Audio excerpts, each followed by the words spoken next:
Thanks for staying tuned. It's still the conversation here on Lagos Television. And before we went on that break, we told you that our guest will be joining us via Zoom from Abuja this morning.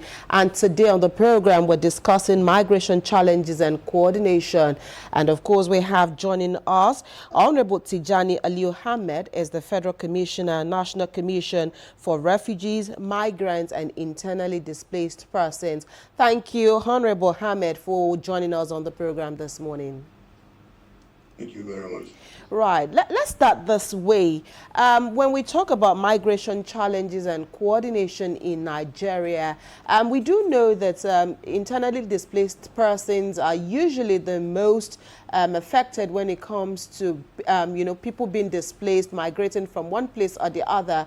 But can you quickly take us through, when we talk about migration and coordination in Nigeria, what exactly are we talking about? Thank you very much. First and foremost, when we are talking about migration, we are talking about collection of states, individuals who decided to come together, dialogue, discuss on migration development across the globe. Of course, Nigeria, as one of the steering committee, has become a member of the Rabat process some years back, about 2 or 3 years back. And today, I'm happy to inform you that Nigeria is the chairman of the Rabat process. Okay. And since our assumption or taking over the chairmanship of this Rabat process, we had a lot of achievement which we gained through this membership of this dialogue. And the key achievement Nigerian chairmanship has realized is one, Nigeria has made a significant progress in strengthening and collaborating and putting all membership of this Rabat process together and strengthen this relationship between member states. Remember, I told you, sometimes I said in December and January this year, we took over this leadership, and between that period, which is about 10 months back, we have gotten a strengthened and coordinated leadership from Nigeria. And this is a key achievement, at least for Nigeria to become the chair of this very important dialogue across the globe. Notwithstanding, we, since the assumption also, we were able to lead the membership, the steering committee, into a meeting which we discuss our own priorities. Of course, putting the priority of Nigeria as key for other countries to develop. Our first thematic meeting, which was held here in Nigeria in Abuja, on youth, innovation and education, I think has greatly increased the knowledge and the involvement of youth in the affairs of migration governance across the globe. This, I think, other member states appreciated the leadership and the meeting which was held here in Abuja. I think this is key. This is the first time when youth are getting involved into the into migration activities across the globe. This has been introduced by Nigeria in our first thematic meeting. Okay. Of course, beside that. Go ahead. Go ahead. Yes, yes, go ahead. Okay, and beside that, you see, what we are trying to do as Nigeria is to develop our own model and to ensure that other countries of the world join us, and it became a model that is being practiced across the globe. And that is why we are trying to bring in an innovation in the integration practices. You know, when between the last 10 months, we have received over 100 flights into this country where we have returnees in hundreds of thousands. We saw to it that there is a need with the global model of reintegration. Don't forget, sometimes in July or June, we had an integration practices which we evolved, where we put all the returnees, the refugees, the IDPs into a circulated area, a secured area in Kefi, where both of them were put together there, given serious orientation, given serious medical treatment, and also giving them an innovative traits that they can sustain themselves, rather than waiting to receive any envelope from government or individuals or NGOs. Today, I'm proud to say that our model of reintegration is paying. Nigerians who have returned and unhappily staying back in their country. They have been trained in the area of shoemaking, trained in the area of hairdressing, trained in the area of soap making, and so on and so forth, which they can sustain them their life. I think this is a model now that we are bringing. Of course, in our last meeting in Austria, this has been demonstrated by our ambassador, the director of migration of the commission, who made a presentation of Nigeria's model of reintegration. I think this is a very great achievement. Right. If other countries across the globe are now emulating, trying to also go into the innovation of Nigeria in the area of reintegration, I think this is a welcome idea. All right. And it is a great achievement to Nigeria as chair of the Rabat process. Okay. Jubala. Okay, Honorable Tijani, before we talk more about the Rabat process and the meeting coming up in Lagos soon, how worried are you about the rush for relocation by some Nigerians, especially those who embark on this migration illegally, and what is the Commission doing to address this issue? The issue of what you said? Illegal migration. Yeah, you see, the key issue of migration is beyond what we are thinking of.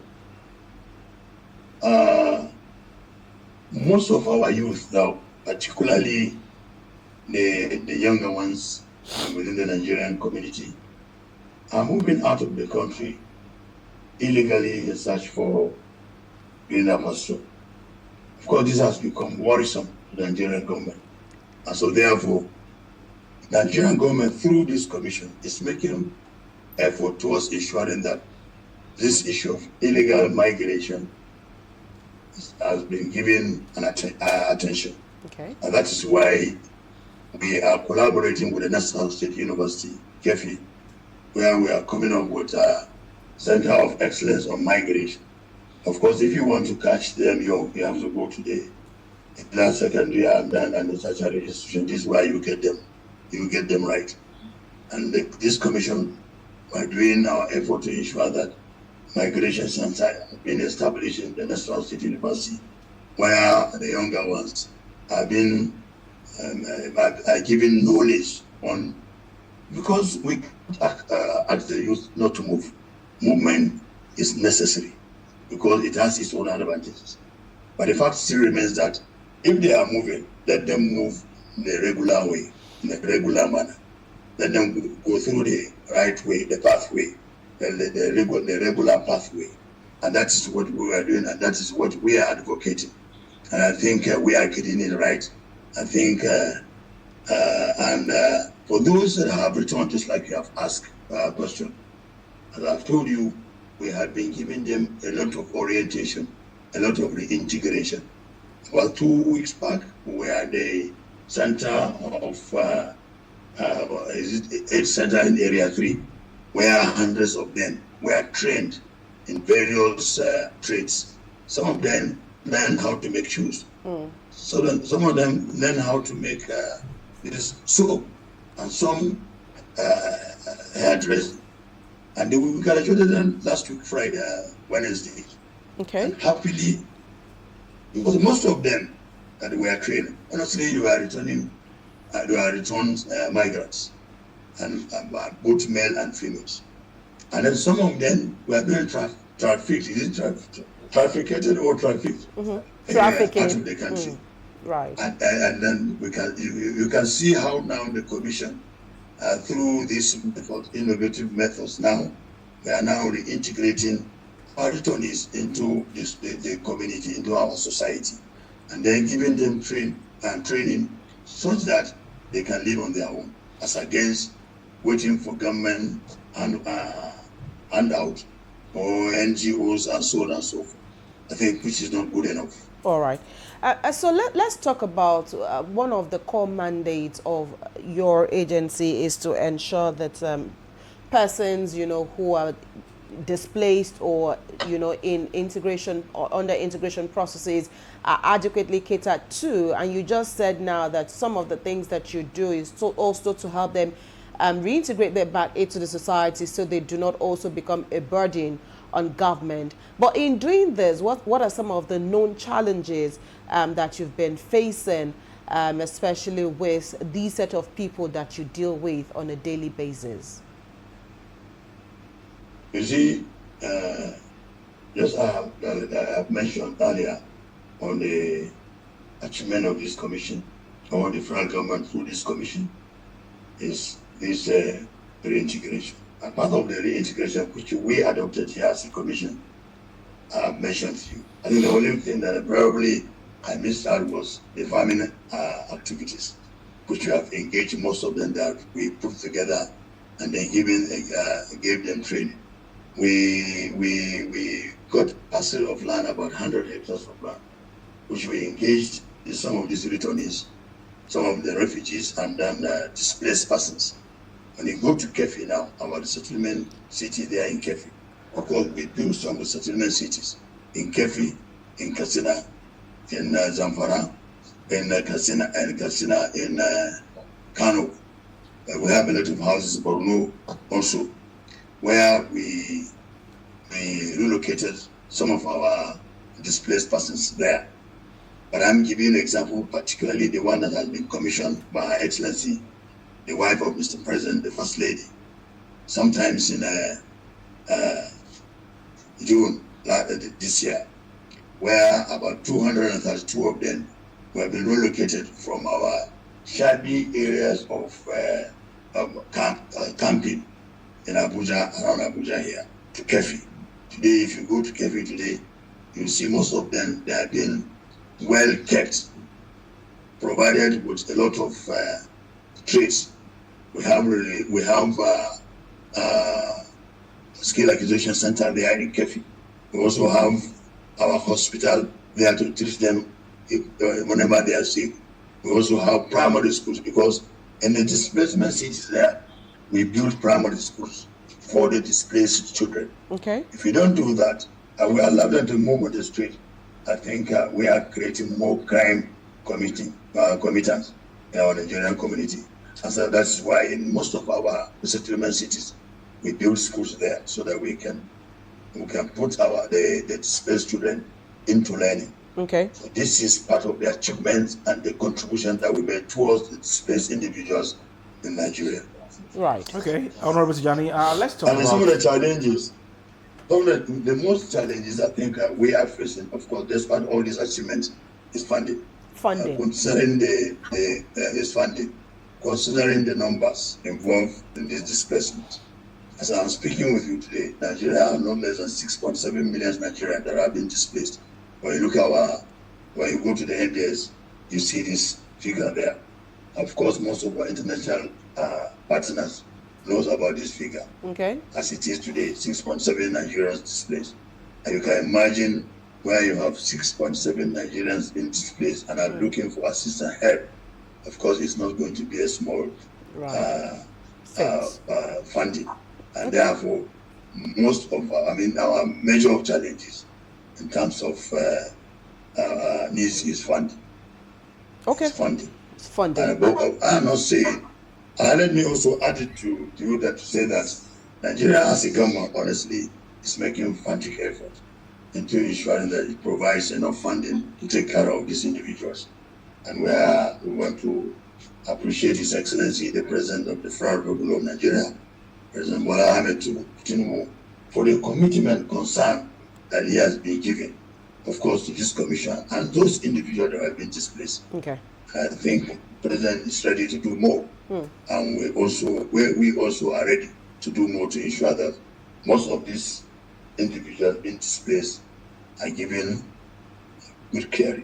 Thank you.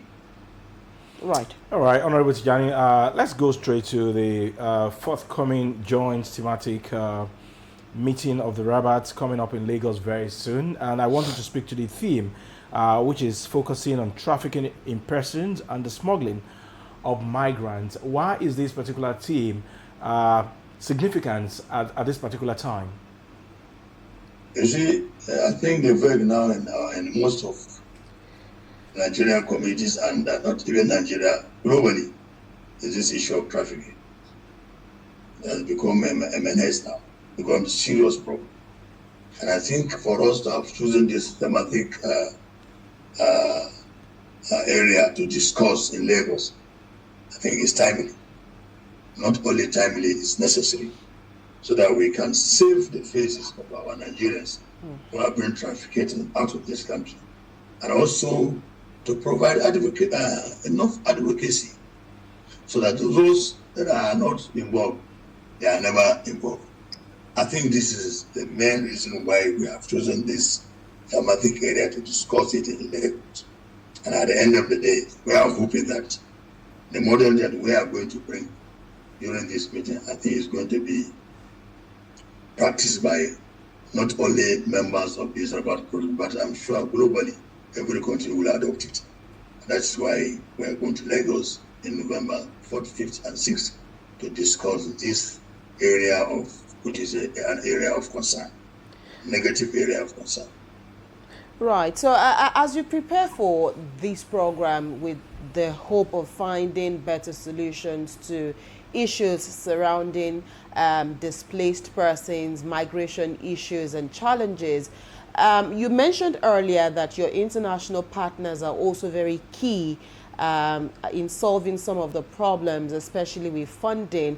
But can you also mention some of the key partners you've been working with who've been helping the Commission overcome some of the myriads of challenges that we have when it comes to integration of displaced persons and also finding solutions to issues around migration? Thank you very much. I think one thing is very clear. The international partners are key in providing assistance, support to the Nigerian government through this commission, particularly the IOM, Okay. International Organization of Migration. All through the support and assistance we are getting from them, we are able to fly down over 100 flights into this country with our returnees. This I say thank you, IOM. Of course, aside IOM, the ICMPD are also there too. They are key international partners who have been helping us and who are even the center. They are the secretariat of the Rabat process. They have been coordinating very well to ensure that all these pertinent issues are being resolved amongst the Rabat process membership, which is about 57 countries, both Europe and African countries. Of course, they are the support of the GIS, must also be mentioned here. Assisting in terms of training of the returnees. I think their support, their assistance must be appreciated. But however, as you know, of recent, most of these international organizations are gradually winding up. But however, the IOM, the ISAPD, the GIZ are there for us. And then Action 8.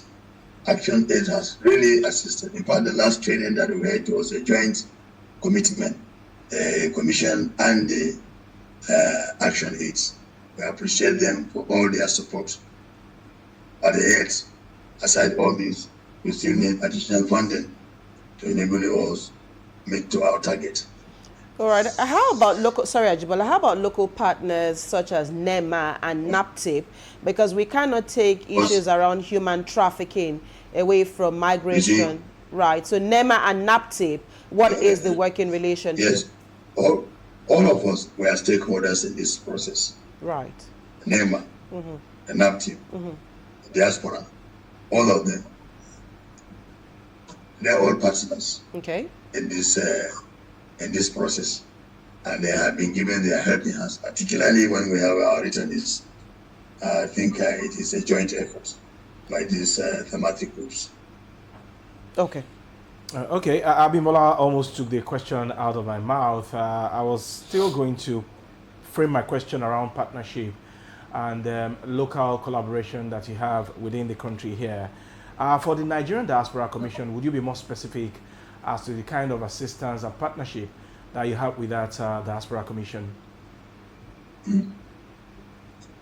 You see, pre-departure, that is before the taking off from the country of destination back to Nigeria. This is where the diaspora is coming in, making sure that they put all the returnees and coordinated them, and then eventually fly them back to this country. As soon as they arrive in Nigeria, of course, they will take over the responsibility as a commission, and in conjunction with NEMA, and then NAPTIP and NIS, Nigerian Immigration Services. All of us become partner in progress. We join hands to ensure that these returnees were given adequate care and support. All right, so we understand that the National Migration Policy was revised sometime this year, and of course this is to address new migration challenges. Can you also quickly tell us some of the things that Nigerians need to know about that policy? You see, for every program or for every paper or for every document, after 5 years, I think you need to look at it again and review. Okay. Because there are new challenges, there are new emergencies, and so on and so forth. And that's why every 5 years, we try to see that we look into the document and see area of review where necessary, and then improvement in some areas as it may arise. I think this is some of the main reasons why we are looking into that. There are sometimes there are emerging issues. Okay. Issues will arise and it will come up. It needs to also be inculcated into the documents, and that's why we must have to review the policy. And I think this we do it in collaboration with all stakeholders, making sure that every partner, every stakeholder made its own contribution towards ensuring that we have a document that can be put in use globally, and that I think it will make the test of time. And that's why we have to be reviewing it, and of course the global component of migration. It was not there before. Now it is in the document now. Okay. Previously it wasn't. Yeah, it wasn't in practice, but today now I think we have a global component on migration, which has been inserted into the revised the policy. Okay, so so the revised policy. Yeah. Yeah, beyond what Nigeria intends to achieve and sustain as part of its Rabat process of chairmanship, beyond the meeting that you're going to have in Lagos and Abuja, how do we intend to also sustain the momentum when it comes to tackling human trafficking? Certainly, what we are trying to do is to ensure that after the tenureship of Nigeria, it shouldn't be the end of it. We should be able, and that's why we are evolving some, coming up with some model strategies, so that before and beyond the chairmanship, we are able to sustain all the programs. That's why you see, I said that we are coming up with our own model, Nigerian model, so that after whether as chairman or beyond chairmanship tenure, we should be able to sustain it. And that is what the commission is making effort into, so that Nigerian legacy as African leader within the rapid process and ensure that the dialogue remains action-oriented, inclusive, and impactful. I think this is what we are trying to come up with. Right. On a lighter note, Honorable, for internally displaced persons in some communities across Nigeria, do you have issues with them not wanting to go back to where they were displaced from, perhaps after some kind of, peace has returned to those communities? If you have such issues, how do you deal with those situations? You see, well, it is our hope that every displaced individual is able to return back to his ancestral homes, because that is where he used to. But in an event, somebody no longer interested in going back to his ancestral, that's why we come up with the settlement city. That's why I mentioned to you, we have such cities in Kefi here. If you go to Kefi city, you can find 99.9% of them are from Borno State. Okay. And they have become and they have now resettled in Kefi. Got themselves integrated into the community where they found themselves. Okay. Go to farms, go to schools, and so on and so forth. This is the kind of model that we have adopted to ensure that those displaced individuals who might likely not be ready to go back to their ancestral home, they should have somewhere to stay. Right. Other than the many camps, we want to decamp everywhere. Okay. Make sure all our camps have been decamped. Right. And then put them in some of these houses that we constructed. If you go to Kano, we have about 100 units of those houses in Kano, which was built by the commission.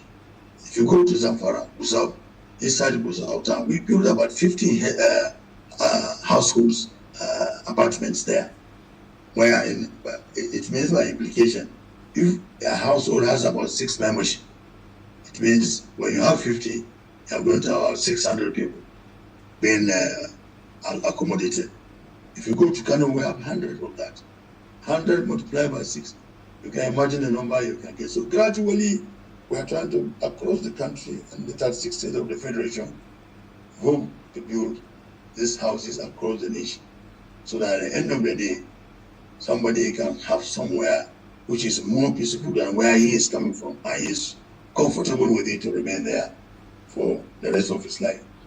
Now, of course, aside that, to give them care, to give them support, we came up with construction of skill acquisition centers, and we hope to reconstruct them in 6 geopolitical zones. We've started with North Central. I think we are almost 90% completed. The ones we constructed in Niger State for the North Central. There in that skill acquisition center, we build hostels there, so that if we are bringing you there, teach you some skills, even though you don't have accommodation, we prepare that for them.